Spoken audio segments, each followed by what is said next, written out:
BCom second year के प्यारे बच्चों, स्वागत है आपका इंडिया SOFT में। मैं हूं आपका SDM सर, जो आज आपको पढ़ाएंगे कॉस्ट अकाउंटिंग। इसमें आज हम यूनिट 1 के चैप्टर 3 के प्रैक्टिकल क्वेश्चन को सॉल्व करेंगे, जिसमें लिफो विधि, फीफो विधि, हिपो विधि ये सब दिया हुआ है। पहले आओ पहले जाओ, पहले आओ बाद में जाओ, और जो सबसे ज़्यादा है वो पहले जाओ। इस तरह से इनका नाम है लिफो, फीफो और हिपो। बहुत ज़्यादा रूल मैं आपको नहीं बताने वाला, बस आपको ये पता होना चाहिए कि जो आप प्रारूप बनाएंगे वह प्रारूप होता है बिन पत्रक। बिन पत्रक, इसको बनाने का ये एक प्रारूप दिया गया है, जिसको आप ध्यान से देखें। रिसिप्ट, इशू और बैलेंस। रिसिप्ट मतलब कितना आपके पास आया, किस दर से आया। आपने निर्गमन किया मतलब दिया किसी को, बेचा समझो, तो कितने यूनिट्स को कितने रेट पर आपने बेचा वो आपको लिखना है। फिर आने और बेचने के बाद जो बचा वो आपका बैलेंस को आपको यहाँ पर शो करना है। ठीक है, अब देखो, इससे संबंधित कई क्वेश्चन आपको इसमें एग्जाम्पल में दिए हुए हैं, जैसे कि एग्जाम्पल 3, एग्जाम्पल 4। हाँ, और यहाँ पर बताया है लागत मूल्य पद्धति, पहले आओ पहले जाना, पहले आना पहले जाना पद्धति, इसको फीफो बोलते हैं। क्या बोलते हैं? फीफो। अब फीफो का रूल बताऊंगा, दिमाग ख़राब हो जाएगा, इसलिए बस एक ही रूल जानूँ। हम अलग अलग समय पर अलग अलग वस्तु क्रय करेंगे। कोई वस्तु है, हमने किलोग्राम में ख़रीदा, 3 तारीख को 200 किलोग्राम, 18 तारीख को 300 किलोग्राम और 28 तारीख को 50 किलोग्राम। मूल्य भी अलग अलग है। 3 तारीख को जो ख़रीदा था उसका मूल्य 20 रुपये है, बाद वाले का 18 रुपये, उसके बाद वाले का 15 रुपये है। ठीक है, अब आपको बताया जाएगा किस तारीख को ख़रीदा और किस तारीख को आपने बेचा। तो इसमें याद रखना, अगर मैं लगभग 3 अलग अलग रेट के सामान खरीद चुका हूँ और मैं उसमें से बेचूंगा भी, तो सबसे पहले जो मैंने ख़रीदा उसको सबसे पहले बेचूंगा। भले मेरे पास और वही 3 अलग अलग मूल्य की माल आ चुकी है बहुत सारी, लेकिन जो सबसे पहले आए वो सबसे पहले सेल होगा। इस विधि को बोलते हैं फीफो विधि, पहले आना पहले जाना। तो कहने का मतलब है, अगर 300 यूनिट में 200 यूनिट कुछ खरीद रहा हूँ और 100 यूनिट उसमें से मैं बेच रहा हूँ, तो वह कौन से माल को भेजूंगा? जो कि मैंने 200 किलोग्राम कुछ खरीदा है 20 रुपये के हिसाब से, तो उन्हीं में से 100 किलोग्राम को मैं बेच दूंगा। ठीक है, बाद में जो 300 और है 18 रुपये के दाम से, वो बाद में बिकेंगे, लेकिन जो पहले आता है वो पहले जाता है, ये आपको याद रखना है। ठीक है, चलो देखो, इसका जो प्रारूप बना है इस तरह सा, आपको ऐसे उल्टा करके टेढ़ा नहीं बनाना है, सिंपल सा बनाना है, सिंपल सा। ठीक है, कैसे बनेगा चलो देखो। मैंने बनाया है, आप भी बनाएंगे। तुरंत अपनी कॉपी निकालिए और मेरे साथ कॉलम तैयार कीजिए। ठीक है, इतना बड़ा एक लाइन तैयार कीजिए जहाँ पर रिसिप्ट, इशू और बैलेंस आपको लिखना है। उसके नीचे आप डेट और आपका रेट, यूनिट्स, अमाउंट ये आपको लिखना है। ठीक है, तो चलो मैं दिखाता हूँ कि मैंने कैसे तैयार किया है। वीडियो को थोड़ा छोटा किया जाए इस तरह से। ठीक, हाँ, ये जो आप देख रहे हैं बिल्कुल इसी तरह से आपको तैयार करना है। ठीक है, तो इसमें क्या है? रिसिप्ट है, इशू है, बैलेंस है। कितने यूनिट्स आए, किस दर से आए और टोटल कितना हुआ, कितने यूनिट्स गए, किस रेट से गए, कितना आपका टोटल हुआ, फिर कितने यूनिट्स बचे, किस रेट के थे और कितना है अभी वो, ये आपको लिखना होता है। ठीक है, बस इतना ही जानना है। अब क्वेश्चन कैसे कैसे होते हैं, क्वेश्चन को लिखने का जो प्रारूप है वो अलग अलग होते हैं। तो सबसे पहले आप क्वेश्चन को देखिए और आज सीखिए फीफो विधि, और इसी तरह से आप लाइन से सारे विधि सीख सकते हैं। अगर आप मेरे चैनल में पहले से सब्सक्राइब करके जुड़े हुए हैं तो आपको इसके वीडियो लाइन से मिलती जाएगी। तो हम जो बनाने वाले हैं वो एग्जाम्पल 4 है। आपके पास जो बुक होगा आप उस बुक से देख सकते हैं। पहले आओ पहले पहले आना पहले जाना ये सब लिखा होगा, पहले आओ पहले जाओ। अब इसमें आपको डेट को बहुत ध्यान से देखना है कि कुछ डेट में खरीदा जाता है, कुछ डेट में निर्गमन कर दिया जाता है, तो ये आपको क्लियर होना चाहिए। ठीक है, तो सबसे पहले हमने 3 दिसंबर को 200 किलोग्राम मटेरियल 20 रुपये के हिसाब से ख़रीदा, लेकिन 4 तारीख को तुरंत उसके एक दिन बाद उसी में से भाई जो पहले आएगा वो पहले जाएगा, तो 200 में से अगर मैंने 100 यूनिट बेच दिया तो उसका क्या मूल्य रहेगा, वही जो 20 रुपये के हिसाब से ख़रीदा था उसी के हिसाब से बेचूंगा। तो अब मेरे पास कितना बचेगा, 100 यूनिट बचेगा, जिसको मैं यहाँ बैलेंस शीट में दिखाऊंगा। ठीक है, तो देखो पहले आओ पहले जाओ। अब आप मेरे साथ हो तो आप क्वेश्चन बनाओ। अब पन्ना बहुत उड़ रहा है तो मैं क्या करता हूँ, इसको चिपका लेता हूँ उल्टा करके। तो तब तक आप अपना कॉपी वॉपी निकाल के बैठो, ये ऐसी कोई सा भी एक पेज लेकर के, और सीखते जाओ कि कैसे ये बन रहा है। ठीक है, समझ आ रहा है? चलो देखो, तो मैं इसको लॉक कर देता हूँ बच्चों इस तरह से। ठीक है, अब पहले आओ पहले जाओ। हमने पढ़ लिया कि 3 दिसंबर को है ना, 3 दिसंबर को, तो यहाँ मैं लिखूँगा 3, ये मैंने लिखा दिसंबर। ठीक, 3 दिसंबर को क्या हुआ है उसको मुझे यहाँ पर ध्यान से लिखना है। 3 दिसंबर को मैंने 200 यूनिट खुद खरीदा, 200 किलोग्राम। ठीक है, उसका मूल्य था 20 रुपये। कितना था? 20 रुपये। आप बताओ, 20 दूनी 40, 20 शून्य शून्य 20 शून्य शून्य मतलब 2 जीरो और लिख दूँगा। तो जो मैंने रिसीव किया वो है 4000 का, जो कि 200 किलोग्राम है, 20 रुपये प्रत्येक किलोग्राम का मूल्य है। अभी मैंने इस तिथि को इशू नहीं किया है, तो ये लाइन आपका ऐसे खाली रहेगा, चाहे तो डेज देंगे नहीं तो छोड़ देंगे, कोई दिक्कत नहीं। अब आपको यहाँ पर बताना है बैलेंस में कि आपके पास 200 यूनिट्स है जिसका वैल्यू 20 रुपये है। इस तरह से आपके टोटल हो जाते हैं 4000 रुपये। ठीक है, 4000 रुपये का माल है, आप ये समझ सकते हैं, और माल कितने हैं आपके पास? 200 यूनिट्स हैं। अब आपको लिखना है 4 तारीख। तो 4 दिसंबर को क्या हुआ ये आप 4 तारीख लिखेंगे और बताएंगे। 4 तारीख को बच्चों 100 यूनिट्स बिका था, तो बिका था, आया तो नहीं है ना, तो ये आप जगह खाली छोड़ देंगे, यहाँ पर कुछ नहीं लिखना है। जो जाता है निर्गमन उसको इशू में दिखाएंगे, इसका मतलब निर्गमन। तो यहाँ पर आपको लिखना है 100 यूनिट्स हमने सेल कर दिया, तो पहले आओ पहले जाओ। पहले जो आया था उसका मूल्य कितना है? 20 रुपये। इसका मतलब ये जो 100 यूनिट जाएगा वो 20 रुपये के हिसाब से जाएगा। तो इसका मतलब अब ये आपका हो गया टोटल 20 और 200 का गुणा करेंगे तो 2000। कितना? 2000। तो 2000 का जा रहा है। यहाँ पर आपको बैलेंस को लिखना होता है कि कितना बचा। 200 में से 100 चला गया तो आपके पास अब 100 यूनिट्स माल बचे जिनका वैल्यू वही 20 रुपये है। तो 20 से इसका गुणा करेंगे तो ये आपके पास बैलेंस 2000 रुपये का बचा है, ये आपको वहाँ पर दिखाना है। ठीक, अब आते हैं अगले तारीख में। तो अगले तारीख में जाने से पहले आपको पूरा क्वेश्चन को देख लेना होगा। तो जो बच्चे बुक रखे हैं अच्छी बात है, जिनके पास बुक नहीं हो पहले ना इसका स्क्रीनशॉट ले लो, ये कॉपी में लिख लो। देखो 3 तारीख को आया था, रिसिप्ट में दिखेगा, जो जा रहा है वो इशू में दिखेगा। तो 4 तारीख को हमने भेज दिया। अब 18 को आया है, लेकिन उससे पहले 10 को और निर्गमन हुआ है, और उसके बाद फिर 18 को और ले आया गया, फिर 20 में निर्गमन किया गया। ठीक है, वैल्यू देख ले रहा हो, जो 18 में आ रहा है उसकी वैल्यू 20 रुपये है, 18 रुपये है। और दूसरे बार में जब भी मैं 10 तारीख को सेल करूँगा, निर्गमन करूँगा तो 50 का करूँगा। ठीक है, तो याद रहेगा। ठीक है, उसको याद रखेंगे तो बहुत अच्छी बात है, नहीं तो बस सुनते जाओ और इसको एक बार ज़रूर बनाना। ठीक है, अभी बना रहे होगे तो बहुत अच्छी बात है, लेकिन नहीं बना रहे होगे तो ज़रूर बनाना। अब है तारीख 10, तो ये मैं 10 दिसंबर लिख रहा हूँ। ठीक, 10 दिसंबर को क्या हुआ? और सेल हो गया 50 यूनिट्स। कितने यूनिट्स? 50 यूनिट्स। तो चूँकि कुछ भी नहीं आया है तो ये लाइन खाली रहेगा। 50 यूनिट जा रहा है तो यूनिट्स में दिखा देंगे 50। अब पहले आओ पहले जाओ, तो ये जो है वो 20 रुपये वाले माल में से जाएगा, जो कि आपके पास कितने बचे हैं?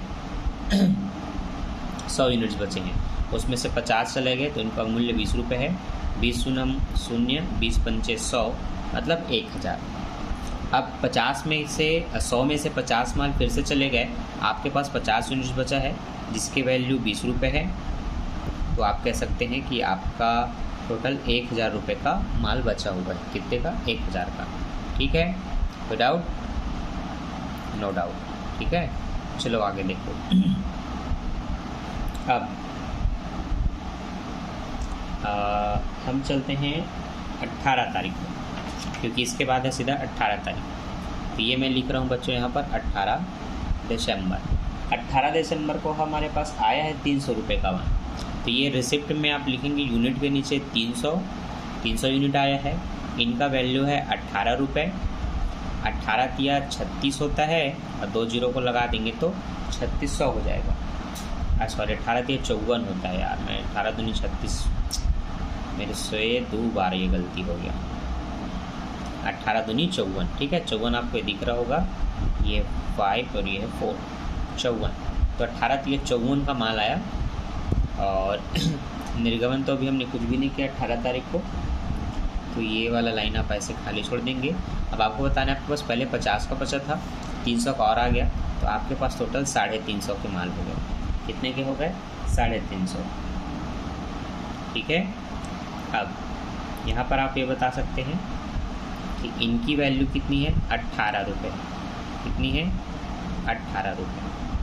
चूँकि अगर आप केवल अभी 300 को दिखाना चाहते हैं तो इसको 300 कर देंगे ताकि एक्चुअल मूल्य पता चल सके। अब 300 का 18 से गुणा करेंगे तो वही 54 होगा। तो आप ना यहाँ ना बता के यहाँ पर जोड़ के बता सकते हैं कि टोटल वैल्यू कितने होगी, रुपए कितने होगी। तो पहले का 1000 है और अभी का 5400 है, तो कुल मिला के आपके पास 6400 के मूल्य वाले वस्तुएं हैं। ये आपने यहाँ पर टोटल करके बता दिया। तो इससे समझ में आ जाएगा कि 50 पहले का है, 300 अभी का है, तो ये वाला 1000 और ये वाला आपका 5400 जो हो रहा है, तो टोटल मिला के आपका ये 6400 हो गया। तो इस तरह से आपको इसको शो करना है। ठीक है, अब है आपका 20 तारीख। 20 तारीख को क्या हुआ है? 20 तारीख को 300 का माल आपने सेल किया है। कितने का? 300 का। ठीक है, 300 यूनिट आपने सेल किया है, 300 यूनिट। तो अब आपको 20 तारीख लिखना है यहाँ पर, तो मैं यहाँ तारीख लिखता हूँ 20 दिसंबर। ये मैंने लिख दिया 20 दिसंबर। अब यहाँ पर मैं कुछ खरीद नहीं रहा हूँ, मैं बस इशू कर रहा हूँ, तो मैं इस लाइन को ऐसे खाली छोड़ दूँगा। यहाँ मैं बताऊँगा कि 300 यूनिट मैं सेल कर रहा हूँ। कितने यूनिट? 300 यूनिट। ठीक, और इसमें से बताना है जो आपका पहले का माल बचे आप उसको लिखेंगे कि वो कितने दर से जा रहा है, फिर दूसरा कितना जाएगा वो आप दोनों यहाँ दर्शाएंगे। तो देखो, पहले हमारे पास 50 के माल बचे हुए, पहले जाओ। इसका मतलब ये है कि जो पहले का बचा हुआ है वो पहले जाएगा। तो हमारे पास पहले 200 का आया था, हमने 100 का सेल कर दिया, 100 बचा था, उसमें से फिर 50 कर दिया तो 50 का बचा है। तो अभी 50 का जाएगा, तो यहाँ पर 300 डायरेक्ट ना लिख करके आपको लिख लेना है 50 को। बताना है कि उसकी वैल्यू 20 रुपये है, तो वो आपका 1000 का तो वो जाएगा। अब 300 का टोटल आपको इशू करना है 300 का। ठीक है, 300 में आपने 50 पहले के माल बेचे, तो अभी जो आपने बाद में ख़रीदा होगा, जैसे ये 300 का 18 रुपये के भाव से आपने ख़रीदा 5400, टोटल उसकी वैल्यू है। तो आपको याद रखना है कि जो पहले के आपके 50 बचे थे उसमें से ये चले गए, तो अब आपको 300 देना है, तो आप 250 देंगे, क्योंकि 250 आप पुराने 50 आप पुराना माल दे रहे हैं, तो आपको यहाँ पर 250 लिखना पड़ेगा। इस तरह से बताना पड़ेगा कि उसका 18 रुपये मूल्य है। अब आपको कैलकुलेटर करना पड़ेगा या गुड़ा। 18 शून्यम 0, 18 पंचे 90, हासिल लाई 9, 18 दूनी 36 और 9 45, नहीं 36 और 9 कितना होना चाहिए? 36 और 9, हाँ 45 होना चाहिए। ठीक, 45 और इसको जोड़ेंगे तो दोनों 55 हो जाएगा। क्या हो जाएगा? 55। तो आप चाहे तो दोनों को टोटल करके यहाँ दिखा सकते हैं या अलग अलग। वैसे बुक में आपको ये दोनों टोटल करके दिखाएगा 55। तो अभी तो मैं यहाँ 45 लिखता हूँ, लेकिन आपको पता होना चाहिए इन दोनों को जोड़ करके ऐसे बीचों बीच आप 55 लिख सकते हैं। कितने लिख सकते हैं? 55। लेकिन अभी मैं नहीं जोड़ रहा हूँ। ठीक है, आपको अलग अलग समझाना था इसलिए। लेकिन जब आप बनाओगे एग्जाम में तो याद रहे यहाँ पर टोटल वैल्यू लिखना है, तो इनका जो टोटल होगा वो हमेशा इनके बीच में होना चाहिए। तो थोड़ा गैप में लिखना, जैसे एक अमाउंट यहाँ पर, एक अमाउंट यहाँ पर, और इनके बीच के जो लाइन है उसमें इनका जो टोटल होगा वो लिखना। कि कुल मिला के कितने का माल अब आपके पास से इशू हो रहा है? 5500 का। कितने का? 5500 का। ठीक है, तो देखो आपके पास 6400 थे, उसमें से 5500 के आपके माल जा रहे हैं। तो पहले तो 5000 का गया, तो समझ लो इसमें 1400 बचे। 1400 में 500 और चला गया, तो आपके पास लगभग 1400 में 500 गया, 900 का माल बचा। कितने सौ का? 900 का। ठीक है, और याद रखिए आपके पास 300 थे बैलेंस में माल, उसमें से 250 आपके जा रहे हैं। कितने? 250 जा रहे हैं। कितने? 250। ठीक है, पहले ये 50 था, ये 300 बचा था, तो इसमें से 50 तो जा रहा है, इसमें से 250 जा रहा है। आपके पास केवल 50 का माल बचा। कितने का? 50 का। तो आप यहाँ पर बता सकते हैं कितना माल आपके पास बच रहा है। तो आप यहाँ पर नीचे बता सकते हैं कि यही लाइन में कोई दिक्कत नहीं है कि 50 का माल बच रहा है। कितना? 50 यूनिट्स, जिनकी वैल्यू कितनी है? 18 रुपये वाले ही हैं वो, 18 रुपये। तो कितना हुआ? 18 पंच 90, 900। ठीक है, इसमें से इतने का टोटल माल चला गया, तो आपके पास 900 बचा है, तो आप 900 लिख सकते हैं। मैं जितना इजी हो सके उतना इजी तरीके से समझा रहा हूँ। फिर भी किसी को कोई डाउट होता है तो वो बुक से मिलान करें और एक एक तो फिर से देखें कि कैसे क्या क्या हुआ है। ठीक है, अगली तिथि को देखते हैं क्या बोला गया है। अगला तिथि है 28 तारीख। 28 तारीख को 50 यूनिट मैंने और रिसीव किया, तो तारीख 28 यहाँ पर मैं लिखूँगा, तारीख 28। ठीक है, थोड़ा नीचे ये 28 दिसंबर। ठीक, 50 यूनिट आया है, तो यहाँ मैं 50 लिख देता हूँ। इनके वैल्यू है 15 रुपये, तो यहाँ रेट में 15 लिख सकता हूँ, ये रेट का कॉलम है। 15 पंचे 75 होता है, तो मैं यहाँ बताऊँगा 750 रुपये की मेरे पास माल है। ठीक है, अब निर्गमन अभी मैं कुछ भी नहीं कर रहा हूँ, तो ये लाइन को मैं डैश कर दूँगा। और अब मैं बता सकता हूँ कि 50 के मेरे पास और माल आ गए और इनका रेट है 15 रुपये। तो इस तरह से 750 और 900 ये दोनों को आप जोड़ के यहाँ टोटल लिख सकते हैं। ये आपका होगा 1650। कितना होगा? 1650। तो यहाँ मैं लिख दिया 1650, ये दिख रहा है 1650। ठीक है, चलिए बस इसी तरह से आपको बनाते हुए चलना है, यहाँ पर टोटल करके दिखा देना है। अगला है आपका 30 तारीख को। 30 तारीख को 100 यूनिट सेल कर दिया। कितना यूनिट? 100 यूनिट। तो देखो तारीख में आपको लिखना है 30 दिसंबर। ठीक है, और चूँकि अभी आप ख़रीद नहीं रहे हैं, सेल कर रहे हैं। कितने यूनिट? 100 यूनिट। तो आपको बताना है, आपके पास पुराने 50 बचे हैं, अभी आपने 50 और ख़रीदा, तो दोनों मिला के 50-50 आपके जा रहे हैं। चूँकि दोनों का वैल्यू अलग है, पहले वाले का 18 रुपये का रेट है, दूसरे वाले का 15 रुपये का रेट है। 18 पंच 90 मतलब है 900। अच्छा, इस बार दोनों को जोड़ के हम लिख सकते हैं, तो बीच में लिखूँगा मैं यहाँ पर दोनों के सेंटर में। और ये आपका 15 पंचे 75 है, कुल मिला के 1650 का माल जा रहा है। कितने का? 1650 का। इसका मतलब जब इतने का माल गया तो आपके पास कुछ भी यूनिट्स नहीं बचा, तो नील।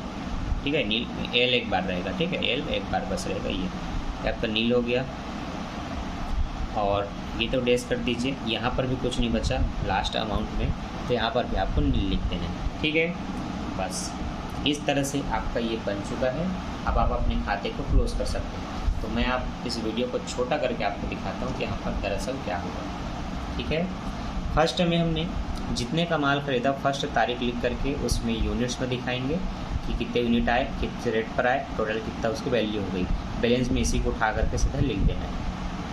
फिर जब आप कुछ इशू करते हैं तो वाला इशू वाले कॉलम में दिखाना है कि आपने 100 यूनिट्स बेचा, इसका रेट क्या रहेगा। जो पहले के माल है वो पहले जाते हैं फीफो में, तो वो उस रेट पर आपको इसको सेल करना होता है। तो इसमें से इतने चले गए, तो जो बचता है उसको आपको यहाँ पर शो करना है इतना करके। ठीक है, फिर से कुछ निर्गमन हुआ है तो फिर से आपको बताना है कि पहले का ही माल जाएगा, पहले के रेट के हिसाब से। तो वो 1000 का जा रहा है, तो इसमें से अब 50 चले गए तो 50 बचे, और 20 रुपये के हिसाब से उनकी वैल्यू 1000 है। अब इस समय 300 का आपके पास आया 18 रुपये के दर से, तो 5400 रुपये हो गया। तो आपने सीधा यहाँ 300 बताया, 18 रुपये बताया, लेकिन ये आपको 5400 नहीं लिखना है। पहले का जो 1000 का माल है और इसको जोड़ के टोटल वैल्यू है, बैलेंस में टोटल दिखाना होता है, टोटल को। फिर आप यहाँ पर आएंगे, अगले तारीख को इश्यू हो रहा था 50, तो आपको देखना है कि पहले वाले का कुछ बचा है क्या। पहले वाले 200 में से 100 और 50 का सेल हुआ था, मतलब 50 बचा हुआ है।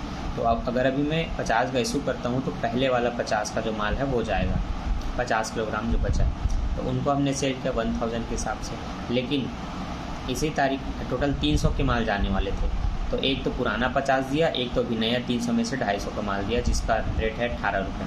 तो कुल मिला के दोनों का जो मूल्य है 5500 है, लेकिन यहाँ अलग अलग बताया हूँ। आप यहाँ जोड़ करके जैसे यहाँ टोटल किया हो ना, वैसे टोटल यहाँ पर लिखेंगे।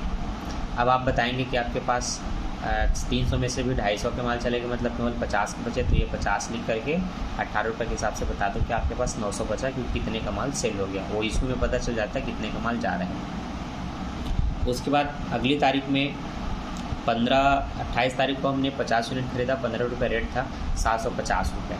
यहाँ पर ला के बताना है कि 50 रुपये के हिसाब से 50 यूनिट 15 रुपये के हिसाब से हमने और रिसीव किया। तो पहले 900 और अभी के मिला करके 750 दोनों जोड़ेंगे तो 1650 के माल हैं। अंतिम तारीख को 1650 के माल भी सेल हो गया। तो टोटल 100 यूनिट हमने सेल किया, तो पहले जो 50 बचे थे वो रहेंगे, जो 18 रुपये के हिसाब से इसमें से बचत था, और अभी नया 15 रुपये, दोनों चले गए, तो फिर ये नील हो गया। अब यहाँ पर ऐसे लाइन खींच के इसको क्लोज कर देंगे। ठीक, टोटल आप करेंगे तो टोटल यूनिट्स को टोटल कर सकते हैं कि कितना हो रहा है, टोटल अमाउंट को कर सकते हैं कि वो कितना हो रहा था, फिर से इसके यूनिट को इसके अमाउंट को टोटल कर सकते हैं ताकि आपको पता चले कितना आपको प्रॉफिट हो रहा है। और फिर यहाँ पर नहीं करेंगे तब भी चलेगा।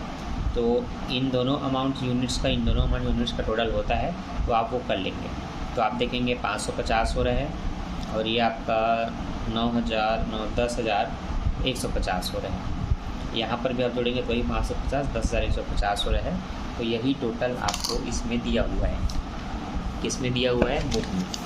पर इसका जो कॉलम वगैरह है वो आपको थोड़ा समस्या क्रिएट करेगी, इसलिए मैंने अपने हिसाब से बना के बताया। ठीक है, अब आपका काम है इसका जो सेकेंड वाला है, 1 अप्रैल को इतना शेष है, इतने यूनिट आपके आ रहे हैं, ये आने वाला है और ये इशू करने वाला है, इनको आप बना करके देखो, और नेक्स्ट वीडियो में मैं इसी को बताऊँगा। अब इस वीडियो को सबसे पहले तो लाइक करो, क्योंकि मेरे वीडियो में आप लोग लाइक नहीं करते, देख लेते हो 100, 50, 150 बच्चे, लेकिन लाइक नहीं करते।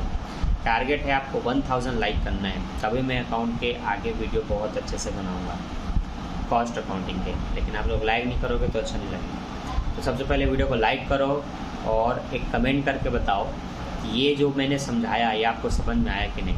अगर आ गया तो फिर इसके आगे की 3 पद्धति की वीडियो आपको जल्द से जल्द मिलेगी। ठीक है, और इसको जितना हो सके शेयर करो अपने दोस्तों के साथ। तो मिलते हैं नेक्स्ट वीडियो में। Bye, thanks for watching. Like कर देना बच्चों।